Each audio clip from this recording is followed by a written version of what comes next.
Bonjour chers internautes de 3 fois www.congoyasika.com. Naye lisusu na banda kuna bino. Naye na nini? Naepsaki bino ke de retour Maurice Premier aye na biloko ebele. Biloko ebele zanini toye na émission ya sika oyo tobengango Université Populaire. Université Populaire eza émission na bino ya biso pour na éducation. Surtout que tozo traversé ba moment moko très turbulent yambo canabiso. Alors na ba kamuso le kana kati ya diaspora et sengi na biso eloko moko boye émission moko boye oyo ekovanisa ba mitu na biso émission moko boye oyo kusangisa biso émission moko boye oyo kufungola biso moi maele na biso oyo ko rappeler biso ba auto tangaka na classe ba auto bosana yango to bengango Université Populaire. Université Populaire eponi mututi. Université Populaire pour les enfants, Université Populaire pour les parents, Université Populaire pour les jeunes, Université Populaire pour na biso baso oyo babingami diaspora congolaise partout bozali wana bozali kolanda oyo yabino Maurice Premier, le porte-parole de la diaspora congolaise ici à Norvège. Émission oyo esalemi pona bino. Lelo oyo thème na biso ezali nini? Lelo oyo na kati ya Université Populaire tokolobela mba oyo etali intégration. Tokolobela intégration parce que la plupart na biso touti na mboka ya Congo nde tobimi libanda. Poto bima libanda na mboka na biso ya Congo tozalaki pe na bizaleli na biso. Tozalaki pe na culture na biso. Na façon na biso ya kolela. Na façon na biso ya koéduquer bana na biso. Na façon na biso ya kovandela. Na façon na biso ya kobalana. Na façon na biso pe ya kolingana. Mais lelo oyo to bimi toke na mikili misusu ba mosusu na mikili na poto ba mosusu na Amerika ba mosusu na Australia ba mosusu na Asia nyonso baki kokuta ba culture mosusu eza problème a monene na kati ya société na biso congolaise na kati ya diaspora parce que tozo bota banana mais tolingi to garder culture na biso mais culture na biso ezo bunda na culture pe oyo place tozo vanda bango pe bazana façon na bango tokolanda o nini tokotika nini nyonso koloba na kati na émission oyo Université Populaire la guerre de culture na kati ya intégration nazanga mokote na zali elongo na molandi na ngai otobengi Lotis Mbondo oyo azali leki ya mwasi ya journaliste na kati ya Congo ya sika. Na kati ya Congo ya sika makambo ya sika bokozwa biloko ya sika bo contacter biso na numéro na biso na botindela biso ba sujet oyo ya éducation. Biso na Université Populaire tokotanga parce que kotanga eza na sukate toko yekola makambo ya sika parce que tobi tokoti na terre mondialisation makambo eza ko changer mais toza na besoin ko garder culture na biso et kozala ndenge nini yango wana lelo oyo nazo pesa parole epai ya assistante na ngai na kombo ya Lotis oya journaliste ya sika oya ko yela biso makambo ba jeune ya sika parce que to lelo oyo à venir à l'obéza na ba jeune faut to préparer ba bilenge na biso to préparer ba leki na biso yango wana sans plus tarder nazali ko passer parole epai ya journaliste to bengi Lotis na kati ya Congo ya sika na kati na Norvège azwa parole. Lotis, ça va bien? Merci kulutu na ngai Maurice Premier. On a bengo papa na ngai molakisi na nga vraiment ya journalisme. Na pesi vraiment merci pour l'opportunité oyo pesi nga lelo na animer vraiment à émission oyo vraiment en plus eza ko apporter quelque chose na vie ya ba jeune, ya ba papa, ya ba maman, ya ba famille nyos tout. Émission oyo ba sujet ya boye heureusement pas été sauf kaka awa vraiment na Université Populaire na www.congoyasika.com na émission Université Populaire Yangwana bande konanga lelo sujet na biso ndenge kulutu nanga yemoko alobi kaka que sujet na biso ya lelo eza vraiment ba culture na bi eza penda différence entre ba culture na biso tozo kuta awa na Europe na culture auto botami nango pona eza vraiment te ke ba jeune nyoso to ba bana nyoso ya Congo ba botami awa na Europe eza peke na ba jeune ebele oyo ba uti na ba pays ebele ba uti na Congo ba uti na ba Zimbabwe ba mboka ebele bango nyoso ba e awa na Europe sikoyo likam o vraiment ezo pesa pasi entre ba parents na bana eza ba culture o biso tozo kuta awa po eza lokola toza na combat ya entre deux cultures culture oyo outi nango na mboka na bino oyo oyebi bandakala na culture oyo okuti na mboka ozali siko vraiment ezo créer conflit mingi entre ba parents belé bazo déclarer bana bazo tosa te bana bazali susu ndenge bazalaki te tellement pe que Europe ango eza ndenge moko na Afrique te kuna ba parents na biso kala babandaki ko beta biso babandaki ko gangela biso bazo mema biso vraiment na droiture mais awa na Europe bana balingi yango lisusu te bana mingi bavi balati comportement ya mindele balati culture ya mindele balingi ka kosala oyo vraiment mindele bazo sala yango wana vraiment ezopesa pasi mingi pona ba parents biso ba congolais yango na nzela ya émission oyo bino nyonso boko découvrir ba sujet ya bien comme ça ba parents bakozala mebele ezopanzana awa mingi ezopanzana omona bana bakoma ofande sika mususu ba parents batikala sika mususu tozoyeba te soki vraiment eza kaka makambo ya culture mutu ezopanza bango to eza vraiment nini yango nayebi te soki yo okoki ko répondre question o mpona bato ebele bazolinga bayeba nanu soki eza nini.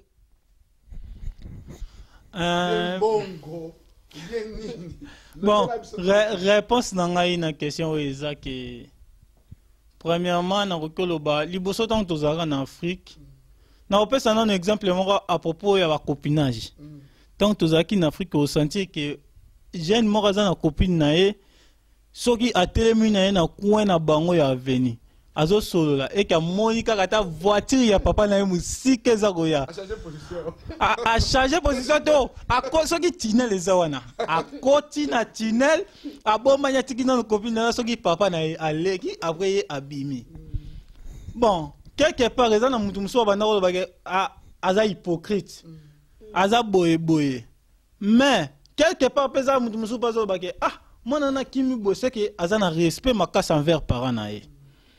Mais ce que na poto awa sikoyo o mona changement donc makambo ana kutu e bongwani nango lisusu donc o senti bena ke mwana azo uta na copine na libanda uti na libanda pra yene na ndako avandi ale amona kutu ba para kutu te e makazuye ba koti na chambre ba ke ba vandi na bango après ba bimi lisusu da ba komisi ndako lokola place mo lokola na ville roi na gare centrale ba continue na chambre ba bibi ba ke ba vandi ba simi pese ba zo sakana tout ça donc respect exact yami balé à propos wana ezali susu ba loi oyo tokuti na poto ba loi oyo tokuti na poto ndeti awa biso na Norvège bango moko ba Norvégien ba lobaka na loi na bango ezake mutu azana valeur liboso na mboka oyo eza mwasi yami balé eza mwana yami satu nyama auto animal lion mbwa nani donc to baka ba animaux domestiques parce que ba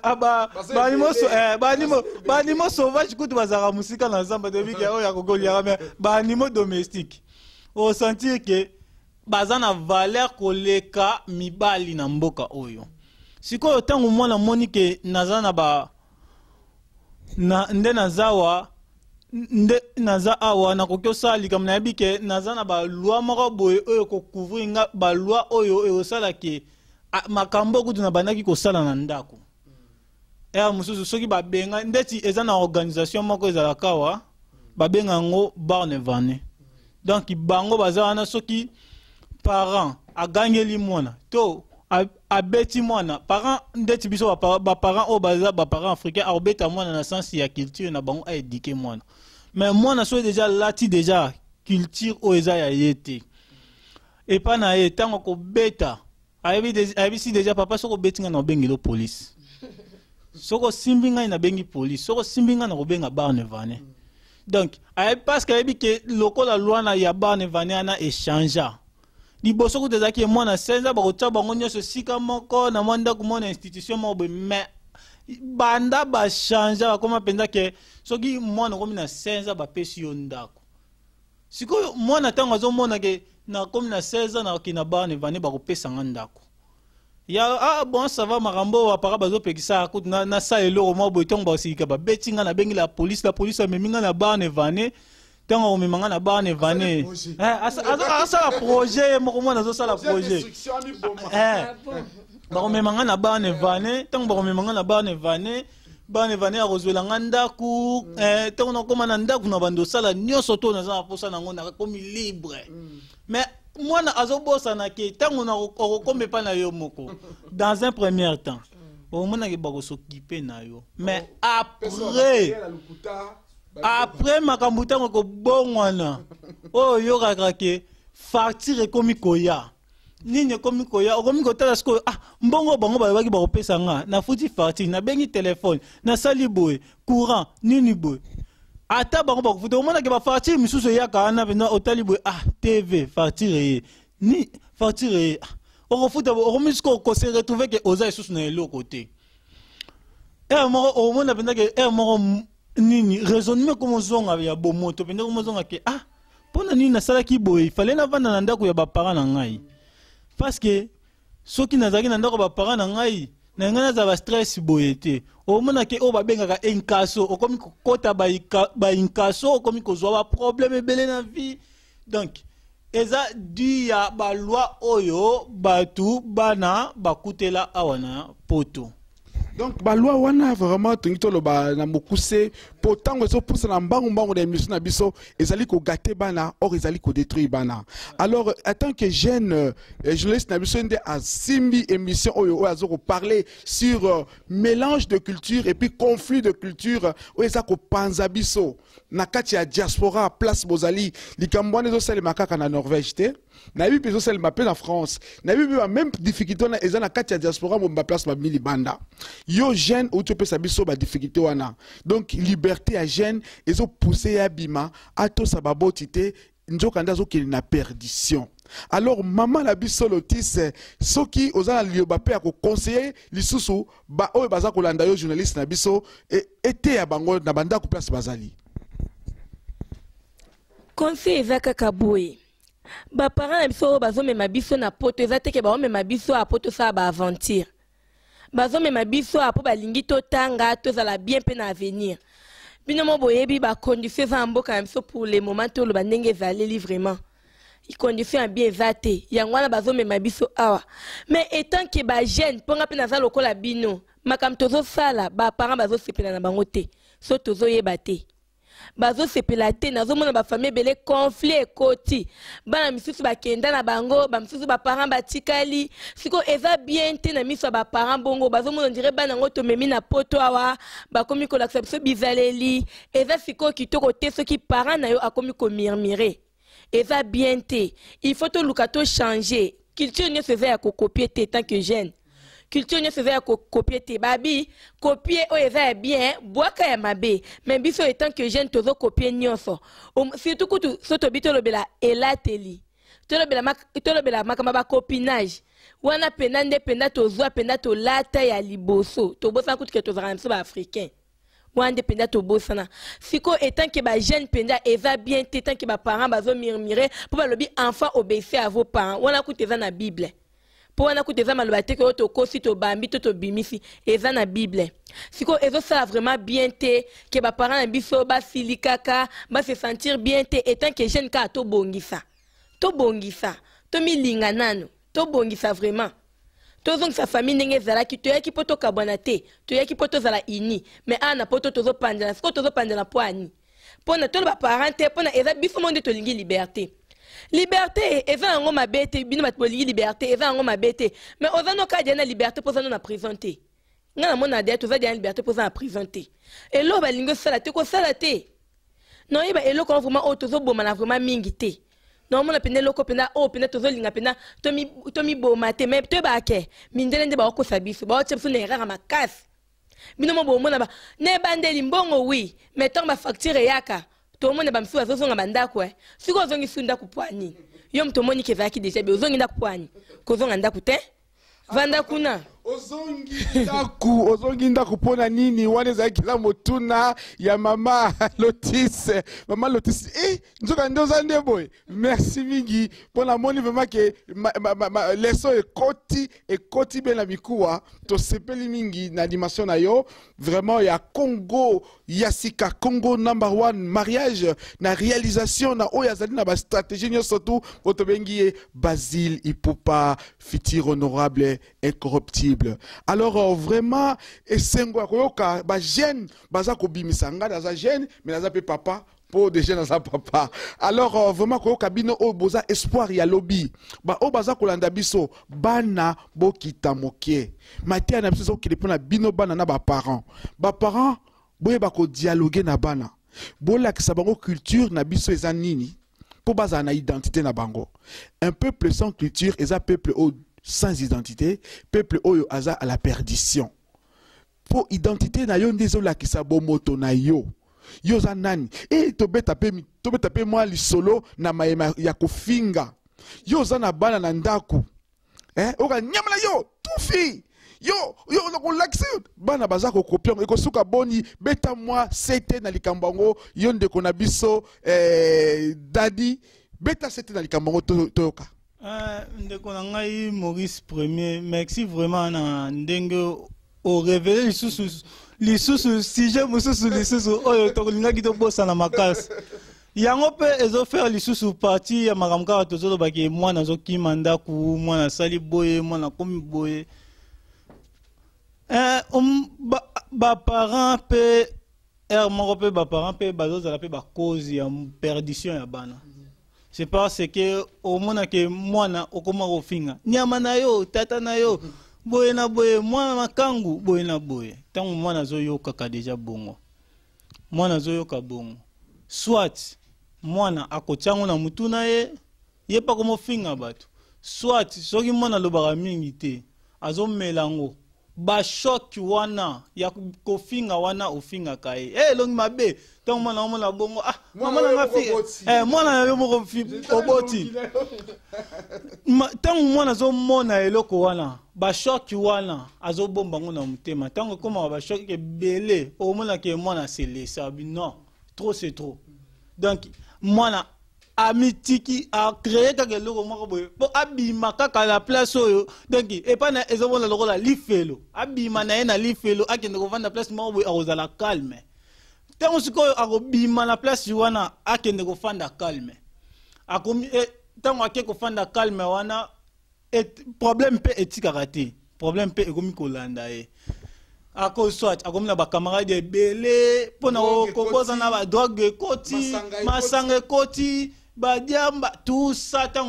au mona ke mwana a baby culture oyo azalaki nango abosani yango adopter culture ya mabe donc côté moto le ba parents pe bazape ba cause ya kobebisa culture ya bobungi culture ya bana oyo to na roki koloba yango wana. Alors dans un côté na lobaki nazala na loboko yanga ya mobali parce que tie yeme Lotis Mondo au combo ya sika journalisme ezali ko ya inde tozo koma be na biso to comme na suka post tozo kende émission oyo salemi be epai ya moko babengi Papa Mbondo. Alors merci ndeko na mate oyo ozo pesa biso ozali na sujet msoko bakisa parce que bande ko bozo na biso numéro la biso eza na petit écran na bino so za la sujet kitoko bakisa mais on to traiter les ali donc mélange de culture tozokuta ezo panza mabota ezo panza biso bande ko matea na ngeza mi bale pona bana boto sababoti po ba moboti basomba kaite papa basomba kaite mama pe basomba kaite to sababoti eza mapamboli bango nde bazali banzambe ya biso ya se baboti boto sape ba na bino baza esclave na bino te boboti bango baza esclave na bino te bazali bana na bino toyebi ke biso na Afrique tozobota po bana basunga biso mais po bazala ba esclave na biote dialoguer à cas de problème. Alors moi ba mbote ba remercier mais ça la kabia ya mitema alors na pesa maloba na kolo émission yo a pesa mo ba mbote pe ya motema po ba soutenir émission oyo et ke nebe liboso ya yo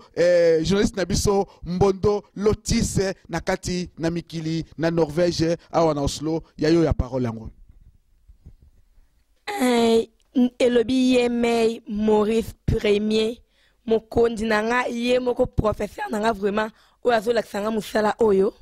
elobi ye moko bambote kana bino nyonso bato bolingaka Congo ya Sika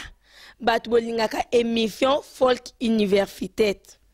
bino nyonso napesi bino vraiment bambote belé napesi mbote belé na bato nyonso tozalaka na Norvège na ba Paris na baka Europe mobimba na pesi mbote na bana nyonso ya Congo eza bana bamboka misusu o balinga kaka mission na biso bambote na bino bisika bozali tellement bato boleke belé so na minatanga bakombo pasi mais mingi kana na pesi mbote na mama na nga na papa na nga bango bayebi nde na linga ka bango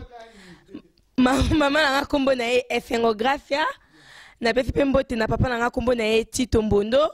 na pesi mbote na bato nyonso balinga kanga ba Rafinke yo na mbali na yo ba gros bisous papa Gilles bino nyonso bato bolinganga Marte Panze na bosante ya Niki Bondo ba gros bisous sika bozali na soki na bosana royina ngai na bosani ete Amida ya Luffy na leki nanga Benedict Mbondo.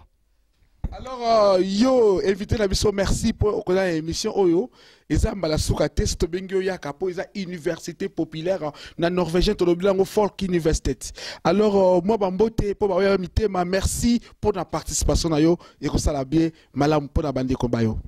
Ouais, nga pe na profiter na remercier bino lisusu pour la deuxième fois na ndenge boyambi ngai na partager mon expérience na vivre na mboka oyo ya Mundele. Bon mingi dédicace nanga na pesi yango liboso na bapara na ngai papa Tito Mbondo na mama Esengo Grace pe nake na côté ya entourage na ngai na pesi mbote na Prince Colomoni nde to benga ka le célèbre norvégien na trésor c'est goûte les mignons Aris Bonzo baza tellement que belé moyen kotanga ezate pe sans oublier ceux qui n'a visité ezalora la un grand na pesi mbote na petit frère na ngai Amir Mbondo grand frère na ngai Suri Mbondo oza toujours na mutema pe na Amida ya Luffy o na benganga mo Galiano one love.